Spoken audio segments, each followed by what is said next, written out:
بھکاری بچے سے 1 روپے کا سوال ہے۔ بچہ بولا سوال اس طرح حل نہیں ہوتا، کاپی پر لکھ کر دو تب حل کروں گا۔ ایک صاحب ایک عالیشان ریسٹورانٹ میں پہنچے، اشارے سے ویٹر کو اپنے پاس بلایا اور اس کے ہاتھ پر 5 روپے کا نوٹ رکھتے ہوئے بولے، یہ انعام اس کام کا ہے جو آج شام تم میرا کرنے والے ہو۔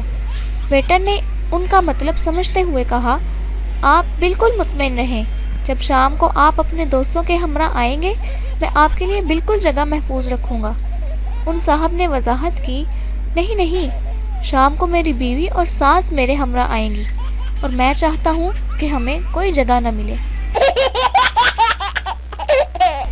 اسد نے اپنے دوست کو ہسپتال میں مرہم پٹی کراتے ہوئے حیرت سے کہا، ارے حیدر، کیا ہوا ہے تمہیں؟ آج صبح ہی تو میں نے تمہیں ایک ہوٹل میں سنہرے بالوں والی لڑکی کے ساتھ کافی پیتے ہوئے دیکھا تھا۔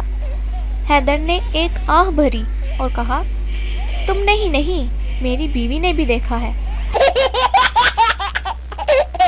ایک عورت دوسری عورت سے، میں تم کو اپنی صحیح عمر تو بتا دوں مگر تم یقین نہیں کرو گی۔ دوسری عورت بولی، یہی مصیبت میرے ساتھ ہے، میرا بھی کوئی یقین نہیں کرتا۔